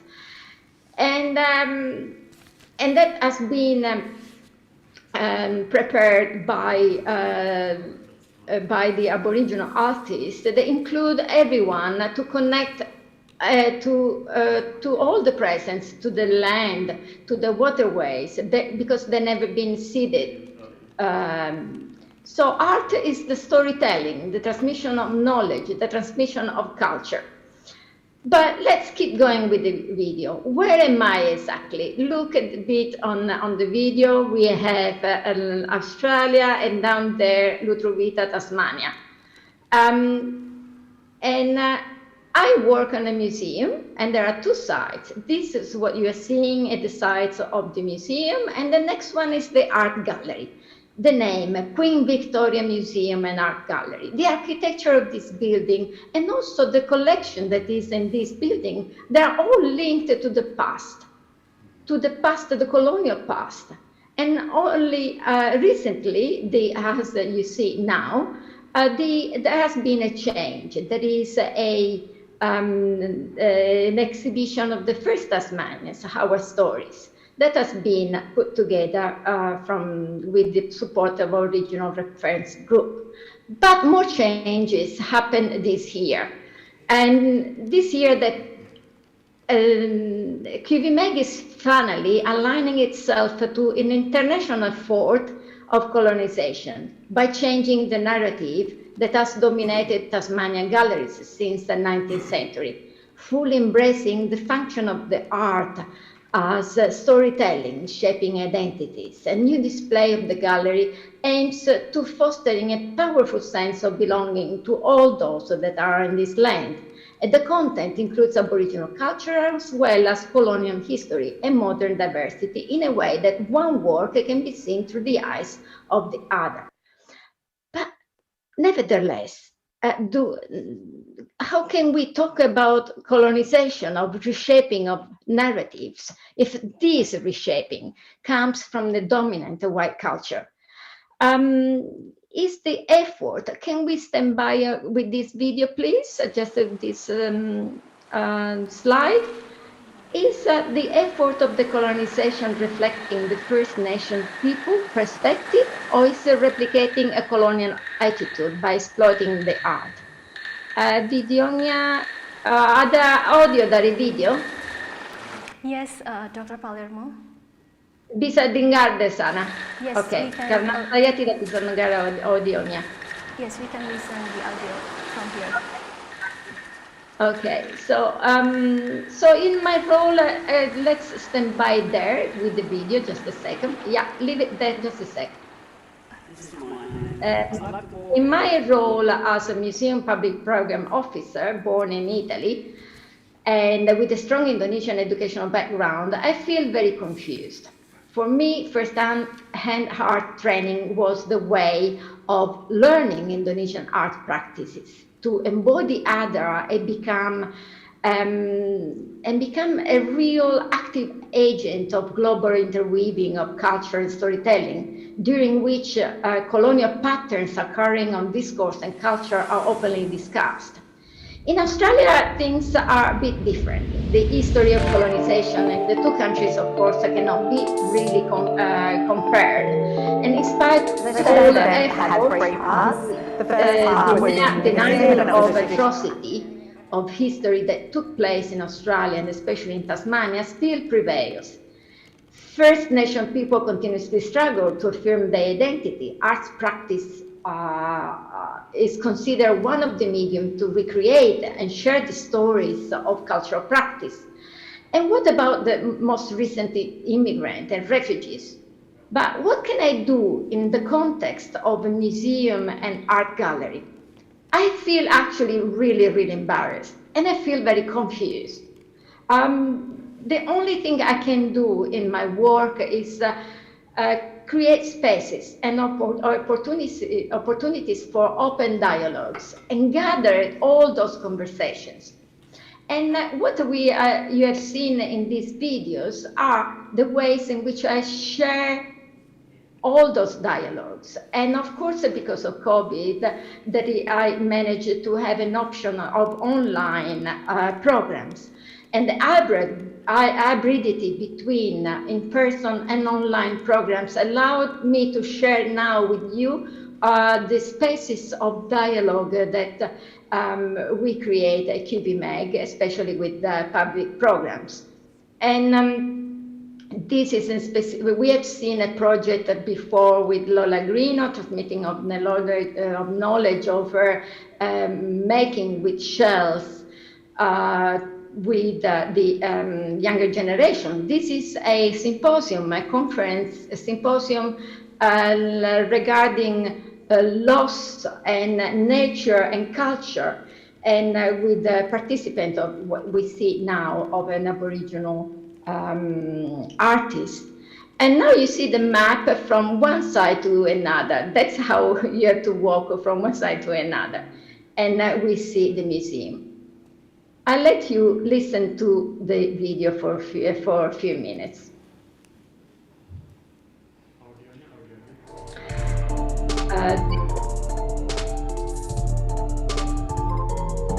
People are aware of where we're at this point in history and pondering how we move to a better place.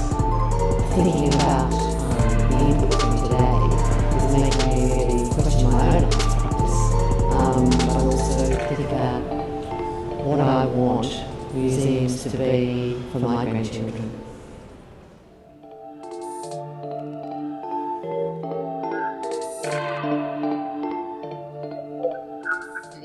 Back in May. But another project that's linked to the current new display was a conversation with the artist. Let's listen to what the audience, the participants of that event said. Audio, please.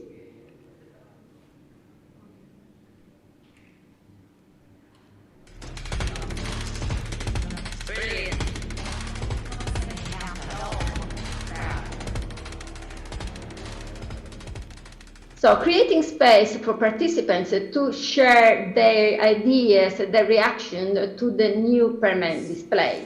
Another project is Walk on Country with Auntie Patty and Auntie Vicky here. Both are very well-known, internationally recognized artists, and they're connecting us to country. I invite all of you just listening to them and their interaction and how I try to follow them on the camera. Audio, please. This is what the old people would have used to clear their sinuses and help with their, if they have a sore throat or a headache. If you've got a headache, put this in the heart. I needed that at the weekend. Did you? Yes. So it's a lovely medicine. And it's got such a beautiful little pink flower. It's just gorgeous. And then we've got this native rosemary. Oh. Have a sniff. It's very aromatic in the smell. Yeah. So you could imagine if the old people wanted to roast a kangaroo egg and cut its belly open and fill it up with, you could fill it up the belly up with nice ripe kangaroo apples, and then some native rosemary to give it a bit of herbs and spices. And it's very similar, isn't it? It feels different to the... It sort of feels similar. Yeah, but two different plants. Plants, yeah. So the native rosemary could be used to put herbs inside of it. Yep, so like seafood. And you could then eat with your meat and your curd, the kangaroo curd, with a bit of native rosemary inside. Beautiful.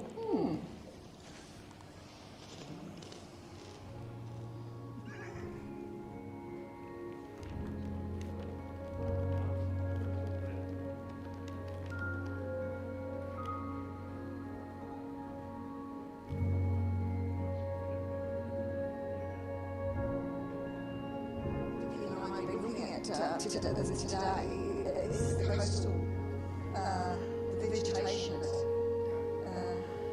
that we find along the coast of Tasmania, and some of the vegetation actually grows inland as well, but here we are at sea and you can actually smell that salt water. It's beautiful. See the islands over there. Flinders is behind this little island here, so you can't actually see Flinders today.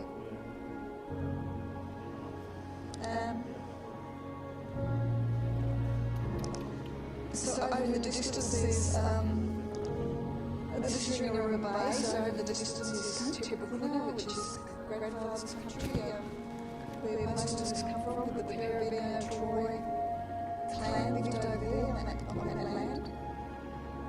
I tell you what, it's really quite distressing to see how those sand dunes are now collapsing and all those trees. The seas are coming in. We have to, I don't know what we're going to do about this, because the more that sea level rises, the more it's going to threaten so much of our place, our culture.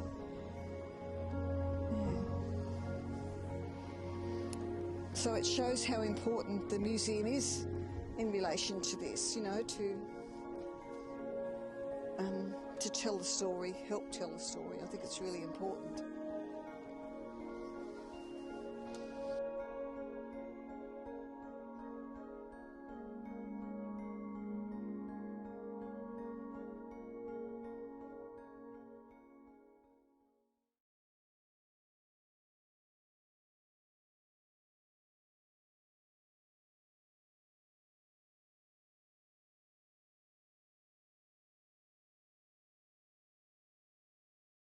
Exploit the fact of using aboriginalities for our programs, but in a way it's a response of the need of people to go back to an old paradigm, the actual connecting to the land and connecting to the values that are of Aboriginal people and Native people, but also the people that I grew up with in Indonesia and Bali, especially in Bali, those value of protecting the resources of the earth.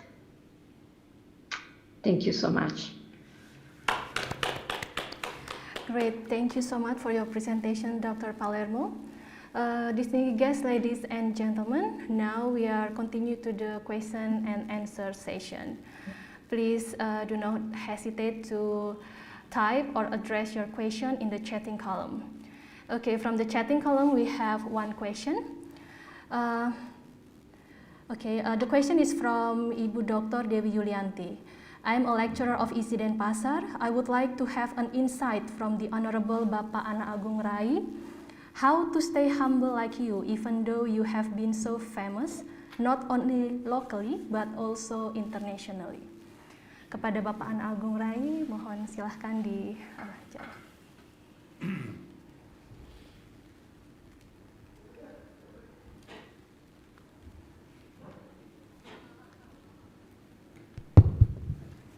It's a very good question, yeah, very good. Because you know why? Actually,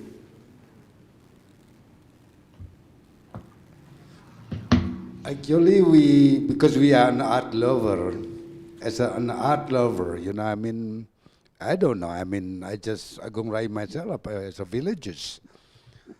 And the rest, still, you know, I mean, to me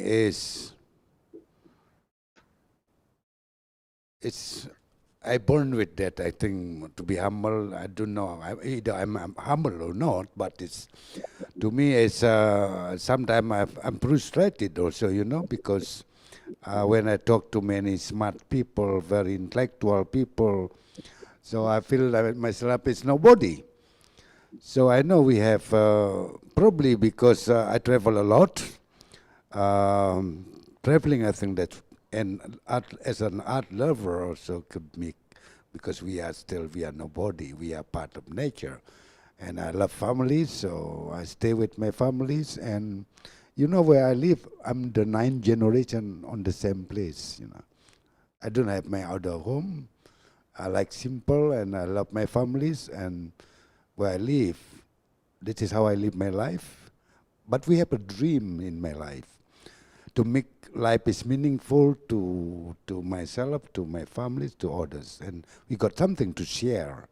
My experience, what you don't have, and what I have, that's what I love to share with others. That's what probably it make ourselves is we love to share and to contribute something to others. Thank you very much. Gederai. Demikian jawaban dari Bapak Anak Agung Gederai, Ibu Dr. Dewi Yulianti. And then we have another questions. The question is addressed to Bapak Fajrul Rahman. Why info pandemic is spreading in Indonesia while the government is facing a pandemic? Whether digital literacy is still lacking? Kepada Bapak Dr. Fajrul Rahman, disilakan untuk menjawab. Okay, thank you very much for the question. Our government, Joko Widodo administration has sorry, did you hear me? Yes, Bapak. Okay, thank you very much. Thank you very much. Sorry. Our president insists we have 3 strategies to control the pandemic COVID-19. 3 levels of our strategies through the health, and then the social safety net, and also from the economic resiliency. And then the last survey, national survey by the Indicator Politik Indonesia, they said that the people in Indonesia not only use social media as their information. The survey said that where do they got information about COVID-19, about vaccination, and etc. They thought they got information 70%.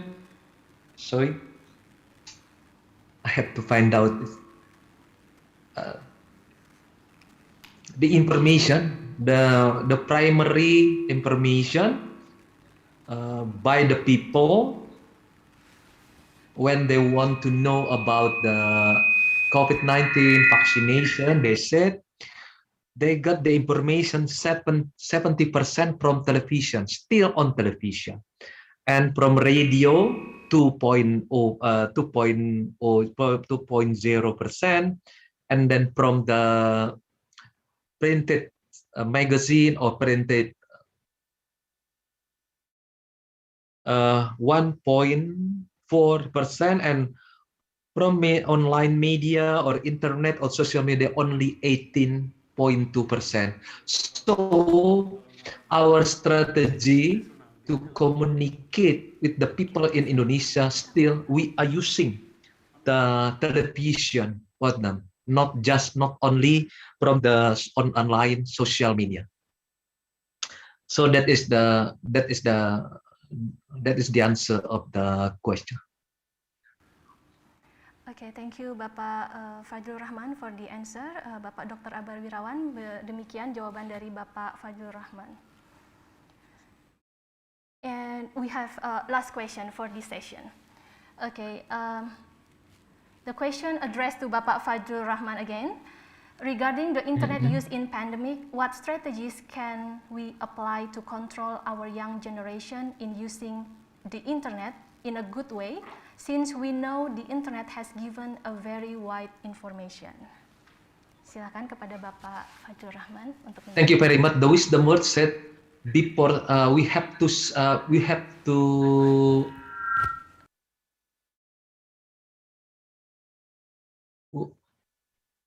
yes, we have to know about the information before we sharing the information to the people.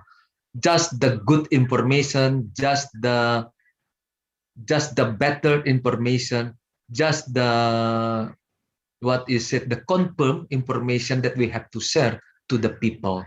So that this so it is depending on us what kind of information we want to share to our people. But I think in Indonesia culture, we need to share the good information. Secondly, Indonesian government now, we have what we call digital literacy education.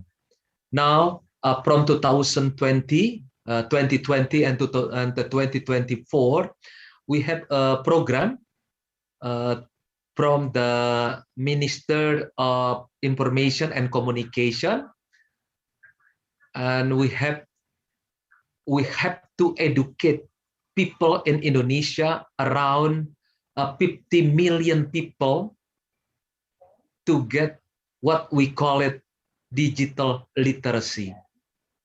And so from the 2020 and 2024, we educate our program, the government program is educating people to get the literacy, digital literacy.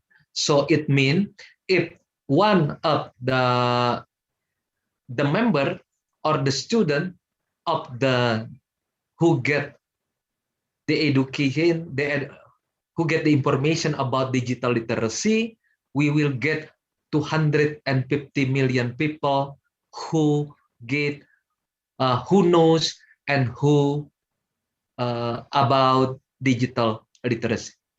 So thank you very much. Thank you so much, Bapak Fajrul Rahman.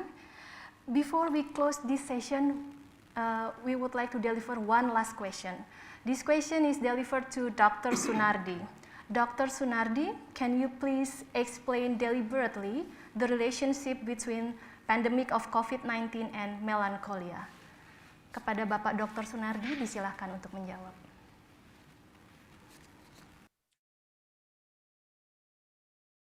Okay, thank you very much. Yes, as I said before, that during pandemic, we lost many things. We lost something. Sometimes we do not only lost the death one, but also the opportunity of life, the future. For this happened especially among the young people, among the students. So I think the situation affect deeply our psychological or mental healthness. So I think we very often hear how many people suffer from depression, and many people go to the doctor to ask antidepressant.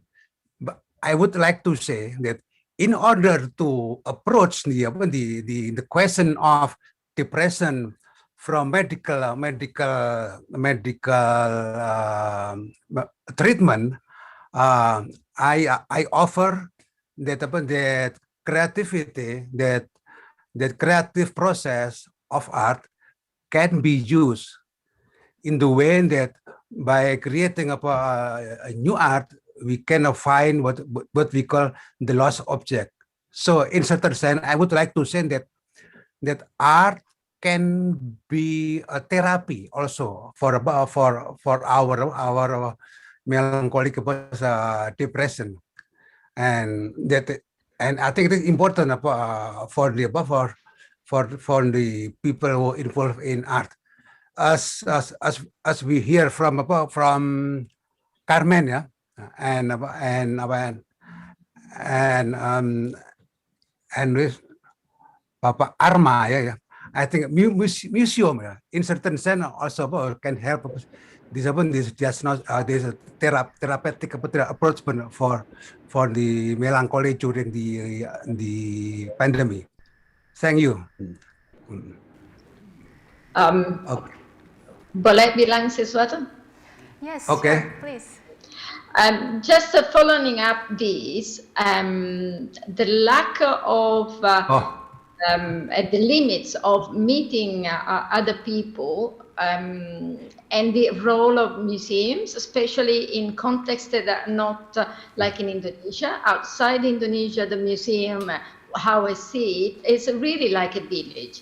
And when Arma says, "Oh, Arma is my village," that's why it's the place where people gather. So in reality, let's say the truth, Bali has got lots of villages. So Arma becomes one of the villages, but the museums can become the place of gathering, exchange, and healing and sharing, storytelling. That right now we need so much. And in a way, that why am I presenting something regarding Tasmania and the museum here in a gathering, in a conference regarding art focusing in Bali? But actually, all what I learned in Bali is what I'm trying to transfer into my practice as in the programs of the museum, and creating place of connection, a connection to art, through art, and to nature.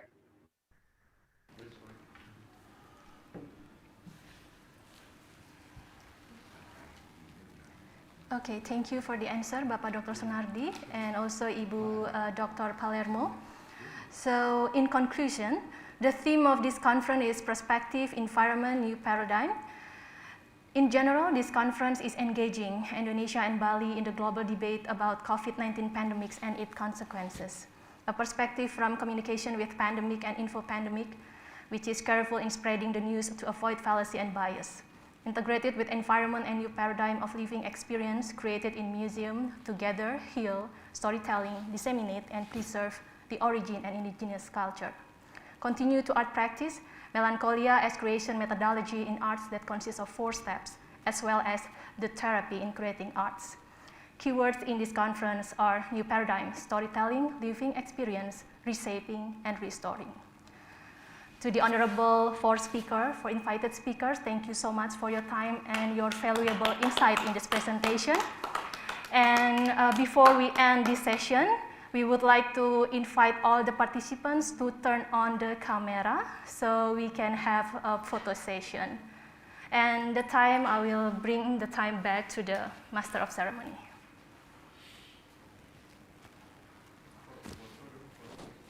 Thank you very much.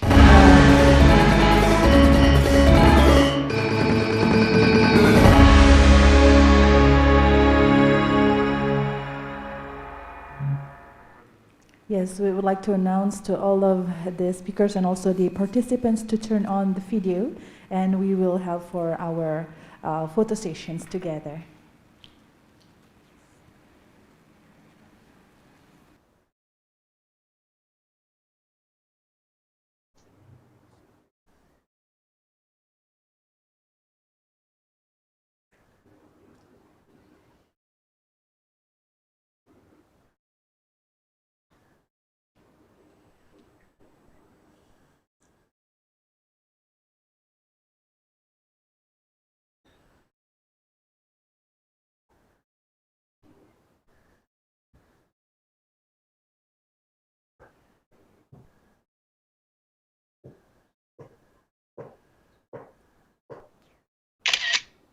From the studio.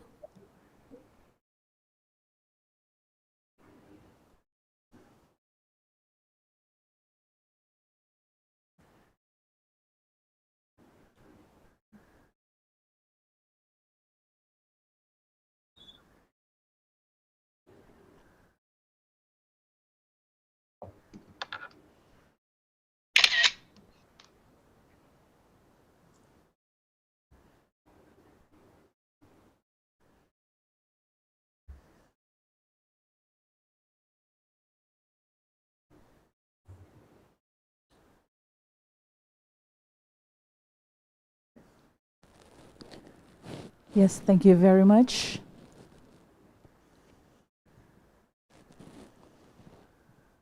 Yes, thank you. The Honorable Director of Visi Denpasar and all the invited speakers, thank you so much for a great presentations for today. Ladies and gentlemen, that was the panel of invited speakers for the first sessions. We will have a break time from 12 to 1 p.m. And once again, thank you very much for all of your attention for the first sessions that we have for today in this conference. And we'll be right back again after the break time. Thank you, have a nice day, and see you later. Okay.